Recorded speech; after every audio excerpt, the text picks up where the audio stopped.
नवासाए रसूल की शहादत के बाद औलाद रसूल को कैद किया गया। नबी की बेटियों को बेपर्दा करके कूफे और शाम की तरफ ले जाया गया। आगे आगे फौजे यजीद नाचती हुई जा रही है और पीछे पीछे रसूल अल्लाह की बेटियां नवासियां कैद होके बेवारिस व मददगार होके चल रही हैं। फौजे यजीद के हाथ में तमाम शहीदों के कटे हुए सर थे और वहाँ बगैर सर के जमीन करबला पे लाश बिखरे हुए थे। तारीख ने कह दिया कि बगैर कफन और दफन के 3 दिन तक रसूल अल्लाह के खानदान की लाशें जमीन करबला पे बिखरी हुई थी। बस 13 मुहर्रम 61 हिजरी को जब आसपास के लोगों ने ये मालूम किया कि फौज का पहरा कम हो गया है, चलो नहर फरात से पानी भर के आते हैं। बनी असद की कुछ औरतें जब नहर फरात से पानी भरने लगी तो देखा करबला की जमीन पे लाशें बिखरी हुई हैं। कहीं किसी का बाजू, कहीं किसी का जिस्म। उन्होंने जब इस आलम को देखा तो रोते रोते अपने मर्दों के पास गई और कहने लगी, ऐ रसूल अल्लाह का कलमा पढ़ने वालों, इस जमीन करबला पे रसूल अल्लाह का खानदान था। शायद यजीद की फौज ने उनको कत्ल कर दिया। उनकी लाशें बिखरी हुई हैं, उनके खयाम जले हुए हैं। आओ उन गरीबों को तदफीन करते हैं। उन मर्दों ने कहा, क्या पागल हो गई हो क्या? यजीद ने कत्ल किया है। अगर हम इनको तदफीन करेंगे तो ऐसा ना हो कि यजीद हमारा भी दुश्मन बन जाए। छोड़ दो, कोई न कोई आएगा तदफीन कर देगा। उन औरतों ने कहा, ताजुब है कि तुम अपने आप को मुसलमान कहलाते हो, रसूल अल्लाह का कलमा पढ़ते हो और उनके नवासे बेटों के लिए ये मवद्दत रखते हो।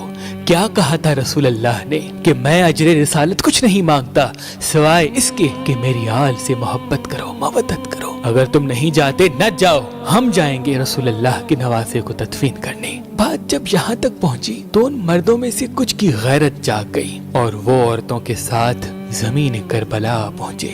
बस उनका जमीन करबला पहुँचना था। देखें कि किसी के तन पे सर नहीं, किसको किस तरह तदफीन करें। उन्होंने सोचा कि एक बड़ा सा खड्डा खोदते हैं और सब लाशों को उसमें तदफीन कर देते हैं। वो खड्डा खोद ही रहे थे कि इतनी देर में मौजज़े से एक घोड़े सवार आया। उन्होंने समझा शायद कोई सिपाही है। पूछने लगे, कौन हो तुम? वो घोड़े सवार रो के कहने लगा, मैं रसूल अल्लाह के नवासे का बेटा अली ज़ैनुल आबदीन हूँ। उस जवान को देख के सबकी आंखें भर आईं। इमाम ज़ैनुल आबदीन ने रसूल अल्लाह की अबा बिछाई और जमीन करबला से इमाम हुसैन अलैहिस्सलाम की लाश को चुनना शुरू कर दिया। कहीं से इमाम हुसैन की उंगली मिलती है, कहीं से इमाम हुसैन के जिस्म का कुछ हिस्सा मिलता है, कहीं से पाँव मिलते हैं, कहीं से कंधों का गोश्त मिलता है।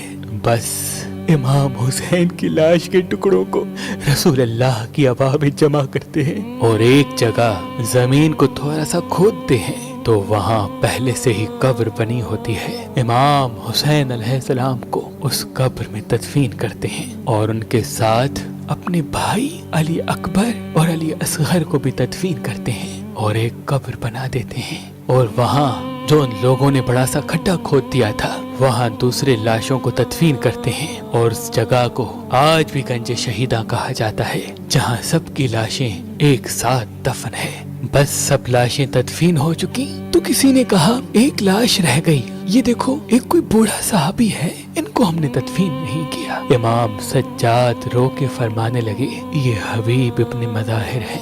अल्लाह ये चाहता है कि इसकी लाश ऐसी जगह दफन हो जहाँ जब भी कोई इमाम हुसैन के पास आए तो इनको सलाम करके आए। फिर आपने जनाब हबीब को तदफीन किया। सब जाने लगे तो इमाम सज्जाद ने कहा, रुको, एक लाश रह गई। लोगों ने कहा, अभी तो कुछ नजर नहीं आता। इमाम सज्जाद ने फरमाया, आओ नहर फरात की तरफ। जैसे ही जाने लगे एक बाजू नजर आया और थोड़ा आगे बढ़े दूसरा बाजू नजर आया। बस थोड़ा आगे ही चलना था तो जनाब अबुल फजल अब्बास सलमदार की लाश नजर आई। जनाब गाजी अब्बास को उसी जगह तदफीन कर दिया जहाँ वो घोड़े की जीन से जमीन पे आए। आज भी कब्र अब्बास और कब्र हुसैन एक दूसरे के आमने सामने है। सलाम हो रसूल अल्लाह के कुनबे पर, सलाम हो रसूल अल्लाह के फर्जंद पर, सलाम हो उन गरीबों पर जिनकी लाश 3 दिन तक बेगौर कफन रही।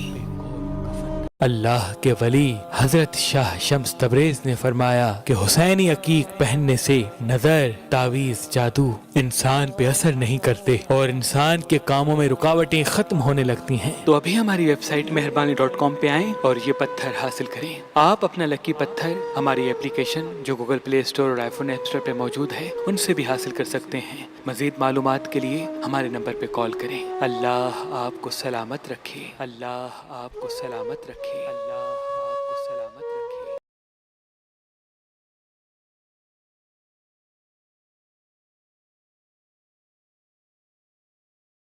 Assalamu alaikum. Isn't it